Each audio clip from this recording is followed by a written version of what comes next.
Hi guys, welcome back to my YouTube channel. Guys, मेरे पास बहुत दिनों से रिक्वेस्ट आ रही थी कि बजट डे आ रहा है और बजट डे वाले दिन के लिए कोई एक ट्रेडिंग सेटअप बता दो कि मैम बजट डे वाले दिन how to take a trade. तो in this video we will discuss about कि how you can take a trade on budget day. आप ऑप्शन बाइंग करना चाहते हैं तो ऑप्शन बाइंग कैसे कर सकते हैं, सेलिंग करना चाहते हैं तो सेलिंग कैसे कर सकते हैं। But before I share the trading setup कि कैसे ट्रेड करना है, मैं आपको कुछ हिस्ट्री पर दिखाना चाहूंगी कि बजट वाले दिन पहले मार्केट ने कैसे परफॉर्म किया, उसके बाद अब क्या चांसेस है परफॉर्म करने के। तो पहले हम सारा वो डिस्कस करेंगे और फिर वो डिस्कस करने के बाद मैं आपको कुछ एक दो ट्रेडिंग सेटअप बताऊंगी जो डायरेक्शनल और नॉन डायरेक्शनल है, जिसके थ्रू आप उस दिन बजट वाले दिन ट्रेडिंग कर सकते हैं। बट मेरा एक छोटी सी एडवाइस होती है, जो सेफ ट्रेडर होते हैं, न्यू ट्रेडर होते हैं, जो इवेंट को हैंडल नहीं कर पाते हैं, उनके लिए यही एडवाइस होती है कि ऐसे इवेंट वाले दिन ट्रेड मत करो, मार्केट से दूर रहो। अगर आप मार्केट से एक दिन ट्रेड नहीं करोगे तो मार्केट रोज खुलती है, रोज आपको एक अच्छी ट्रेडिंग सेटअप मौके मिलते हैं। सो गाइज, अगर आपको मेरा ट्रेडिंग सेटअप, मेरी वीडियोस अच्छी लग रही है तो मेरे चैनल को लाइक कीजिएगा, सब्सक्राइब कीजिएगा, शेयर कीजिएगा, ताकि ये वीडियो और लोगों तक भी पहुंच सके। सो बिफोर हम आपको मैं ट्रेडिंग सेटअप बताऊं, थोड़ी सी हिस्टोरिकल मूवमेंट देख लेते हैं कि मार्केट बजट वाले दिन निफ्टी मोस्टली करता क्या है। ठीक है, मैं कुछ 10-12 सालों का डेटा देख रही थी। उनको को देखने के बाद मैंने एक कंक्लूजन बनाया कि पास्ट सो दैट कि मार्केट 4% की रेंज में निफ्टी मूव करता है। मैं आपको निफ्टी की हिस्ट्री बताऊंगी और निफ्टी और बैंक निफ्टी, क्योंकि निफ्टी एक मेन हमारा इंडाइसिस है। ठीक है, वो उस दिन ज्यादा वोलेटाइल होता है बजट वाले दिन, क्योंकि उसके अगर स्टॉक्स में कुछ मूवमेंट आती है, कुछ भी मूवमेंट आती है, तो निफ्टी में ज्यादा इम्पैक्ट होता है। तो we will talk only about the Nifty. ठीक है, तो जब मैं पास्ट को एनालाइज करी थी तो मैंने एक चीज रियलाइज करी कि निफ्टी जो पास्ट में है ना 4%, मतलब मैंने 10-12 सालों का डेटा देखा है, ऊपर आपको भी मैं डेटा दिखाऊंगी कि 4% की रेंज में रहता है बजट डे वाले दिन, मतलब 2% ऊपर या 2% नीचे ऐसी मूवमेंट देता है, इससे ज्यादा मूवमेंट नहीं देता। कि हमारी +-2 और +2 की रेंज में रहता है, क्योंकि अगर मैं पिछले 12 साल का डेटा देखूं, उसमें से 13 साल का डेटा देखूं, उसमें से 12 साल में निफ्टी 2% प्लस या 2% डाउन ही गया है। इतनी ही मूवमेंट दी है, इससे ज्यादा मूवमेंट नहीं दी। अगर हम 5-10% की मूवमेंट देखें, इतनी बड़ी मूवमेंट नहीं दी है। मैक्सिमम +2 और -2% की ही मूवमेंट दी है। तो इसका मतलब निफ्टी जो होता है वो 4% की रेंज में बजट वाले दिन मूव करता है, as per the historical data, वो जो आपको मैं एक चार्ट की हेल्प से दिखाऊंगी भी। ठीक है, और एक चीज और अगर आपने नोट करी हो, generally in in before the event Nifty हमारी आईवी बढ़ जाती है। आईवी मतलब इंडिया विक्स बढ़ जाती है। इंडिया विक्स हमेशा, अगर आपने देखा होगा, कोई भी अगर बिग इवेंट होता है, चाहे बजट डे हो, चाहे इलेक्शन हो, जो भी बिग इवेंट होता है, उससे पहले इंडिया विक्स बढ़ जाती है। इंडिया विक्स बढ़ने का क्या हमारा होता है कि मार्केट एक वॉलेटिलिटी हो जाती है, मार्केट ऊपर नीचे की मूवमेंट जोड़ देती है, और मार्केट एक अच्छी खासा अप डाउन मूवमेंट देती है। क्योंकि अगर इंडिया विक्स डाउन होगा, क्योंकि इवेंट वाले दिन मार्केट में मूवमेंट्स बड़ी आती हैं, अगर आईवी डाउन होगा, वॉलेटिलिटी डाउन होगी, तो उसका मतलब बड़ी मूवमेंट मार्केट में नहीं आएगी। बट अभी इंडिया विक्स जब बढ़े आता है तो इसका मतलब एक इवेंट डे पे we can expect a big move. तो अब हम थोड़ी सी हिस्टोरिकल मूवमेंट देख लेते हैं कि क्या क्या हुआ था। मैंने कुछ 5-6 सालों का डेटा कलेक्ट किया है। 2018 में जो निफ्टी ओपन प्रीवियस डे, मतलब बजट से एक दिन पहले 85,061 पे क्लोज हुई थी, और बजट वाले दिन इसने 87,150, मतलब 1.7% पॉजिटिव। 2019 में जो फरवरी में बजट था, वो प्री इलेक्शन बजट होता है, उसमें ज़्यादातर कोई मूवमेंट नहीं आती है, क्योंकि वो बजट एक छोटा सा बजट होता है, क्योंकि इलेक्शन के बाद नया बजट आना होता है। तो इसलिए मार्केट ने बहुत फ्लैट क्लोजिंग दी थी, 0.20% के आसपास। ठीक है, फिर जब 2019 में जुलाई में दोबारा बजट आया था, उसमें भी कुछ ज़्यादा मूवमेंट नहीं आई थी। एक दिन पहले 10,831 पे क्लोज हुई थी, और अगले दिन 10,895 पे, तो मतलब 0.59 मूवमेंट आई थी, ज़्यादा कोई मेजर मूव नहीं आया था। उसके बाद जब 2020 में बजट आया तो उसमें हमें -1.12, मतलब नेगेटिव एक मूवमेंट मिली थी 1% से ऊपर, मतलब 1% के नीचे की मार्केट ने मूवमेंट दी थी। ओके, और 2021 में हमें नेगेटिव ही मार्केट गिरी थी, -2.57%। बट 2022 में it give a major movement, हमें नियर अबाउट 4.50 पॉजिटिव मूव मिले थी, मतलब 13,365 से लेके निफ्टी सीधा 13,995 तक गई थी, मेरे नियर अबाउट 600 पॉइंट का मूवमेंट दिया था निफ्टी ने वन डे में, और 4% की मूवमेंट दी थी। तो 2023 में हमें 1.38% की मूवमेंट दी थी, और जो इस बार 2024 का जनवरी का बजट था दैट वाज वही प्री इलेक्शन बजट था, तो उसमें कोई मेजर मूवमेंट नहीं मिली थी उस टाइम, सीधा बहुत ज़्यादा कोई मेजर मूवमेंट नहीं मिली थी, मार्केट कंसोलिडेट करी थी। बट एक चीज़ ध्यान रखना है हिस्ट्री में, जिस दिन इलेक्शन थे, पिछली बार इलेक्शन थे 2019 में, तो हमें अगर फरवरी में कोई मूवमेंट नहीं मिली थी तो हमें जुलाई में भी कोई मूवमेंट नहीं मिली, तो इस बार भी हमें अगर फरवरी में कोई मूवमेंट नहीं मिली तो हिस्ट्री रिपीट भी कर सकते, हो सकता है जुलाई में भी हमें कोई मूवमेंट मेजर ना मिले। ठीक है, अब थोड़ा सा विक्स पे ध्यान देते हैं। ठीक है, अब हम थोड़ी इंडिया विक्स की हिस्ट्री देख लेते हैं। इसको मैं ज़्यादा नहीं एक्सप्लेन करूँगी, पर आप एक चीज़ देख सकते हो कि इंडिया विक्स हमें कभी 15, 17, 13, 15, 17, 13, 17, 25, मतलब 2021-22 में तो it was a major India VIX, 25, 21, 16, तो हर बार इंडिया विक्स एक अच्छी खासी हाई रही है, और अभी इंडिया विक्स 14 चल रही है, 14 चल रही है, अभी भी 2 दिन बाकी, हो सकता है 15, 16 चली जाए। ठीक है, और you can see that every time on the budget day India VIX cool down हुई है, मतलब जितनी बार भी आप देखोगे इंडिया विक्स माइनस में ही आई है, मतलब -12%, -8%, -10%, तो इंडिया विक्स कूल डाउन हुई है। ठीक है, अब हम बात करते हैं निफ्टी को मिलने के मेरा व्यू क्या है। अगर हम निफ्टी की बात करें थोड़े दिन पहले की, तो ये देख लो कि निफ्टी पिछले कितने दिनों से पॉजिटिव ही मूव करी है, मतलब +4% से ज़्यादा निफ्टी ऊपर की साइड पिछले बजट से पहले मूव कर चुकी है। वी हैव सीन 4% से अबव, +4% अबव हम उसमें मूवमेंट देख चुके हैं निफ्टी में। तो इसका मतलब ये है कि हमें एक प्री बजट अच्छी खासी रैली मार्केट में मिल चुकी है, कि प्री बजट से पहले मार्केट एक अच्छा खासा ऊपर का मूवमेंट दे चुकी है।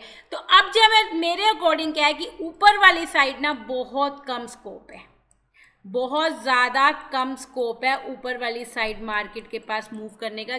मैक्सिमम जो मेरा व्यू बोलता है कि मार्केट के पास एक रेंज है 24 टू लेके 25 की, तो यहाँ तक 25K तक अगर निफ्टी बजट से पहले आ गई, 25K तक अगर निफ्टी बजट से पहले आ गई, तो फिर हो सकता है कि बजट वाले दिन हमें एक छोटी सी प्रॉफिट बुकिंग देखने को मिल जाए, क्योंकि हम एक प्री बजट रैली मार्केट में मूव कर चुके हैं। देखो मार्केट की रेंज जो मेरी बन रही है वो 24 टू 25 बन रही है।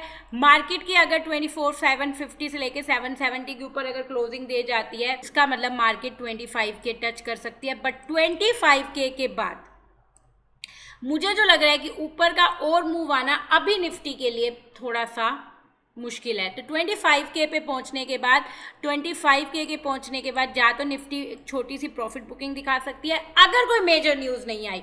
अगर कोई मेजर न्यूज़ आ गई, मेजर न्यूज़ मतलब कोई ऐसा, जैसे अभी 30% टैक्स की बात हो रही है कि 30% टैक्स इंक्रीज कर देंगे, या कोई STT चार्जेस इंक्रीज होने की बात हो रही है, अगर इनमें से कोई बड़ी न्यूज़ आ गई तो फिर ये समझ लो कि मार्केट एक अच्छा खासा डाउन मूवमेंट दिखा देगी। बट अगर कोई बैड न्यूज़ नहीं आई, कोई बड़ी बैड न्यूज़ नहीं आई या कोई, तो मार्केट यहाँ पे 25 के आसपास कंसोलिडेट भी कर सकती है, या एक छोटी मोटी प्रॉफिट बुकिंग दिखा सकती है। अब मैं आपको बताती हूँ ट्रेडिंग सेटअप जो आप फॉलो कर सकते हो अगर आप उस दिन ट्रेडिंग करना चाहते हो। तो सबसे पहले हम बात करते हैं डायरेक्शनल ट्रेडिंग सेटअप की, कि अगर आप डायरेक्शनल ट्रेडिंग करना चाहते हो आप, तो आप कैसे ट्रेडिंग कर सकते हो।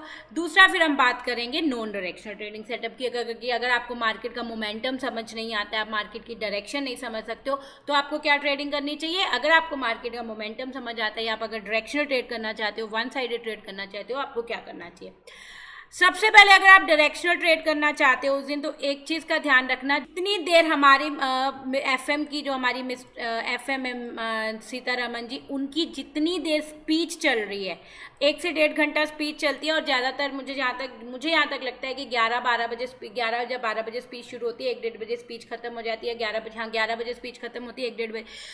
जितनी देर वो स्पीच दे रही है ना, try to avoid the market. अगर आप जो भी, चाहे ऑप्शन बाइंग कर रहे हो, चाहे ऑप्शन सेलिंग कर रहे हो, चाहे कुछ भी कर रहे हो directional, try to avoid the market.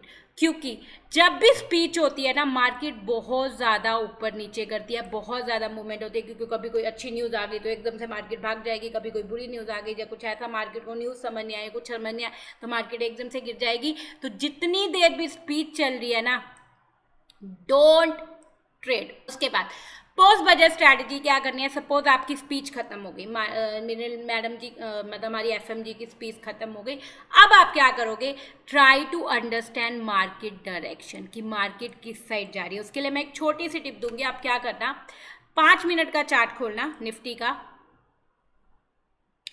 का 5 मिनट का चार्ट खोलना और उस पर VWAP इंडिकेटर लगा लेना। VWAP इंडिकेटर होता है वॉल्यूम वेटेज एवरेज प्राइस, बहुत अच्छा चलता है लाइव मार्केट में, बहुत अच्छा चलता है। आपने क्या करना है, 5 मिनट का चार्ट खोलना है, 5 मिनट का निफ्टी का चार्ट खोल लेना, निफ्टी फ्यूचर का चार्ट खोल लेना, क्योंकि किसी का भी चार्ट खोल लेना, स्पोर्ट का या फ्यूचर का, उस पर VWAP लगा लेना। और अगर पोस्ट बजट निफ्टी VWAP के ऊपर है, you can go for the call side, ठीक है, कॉल साइड।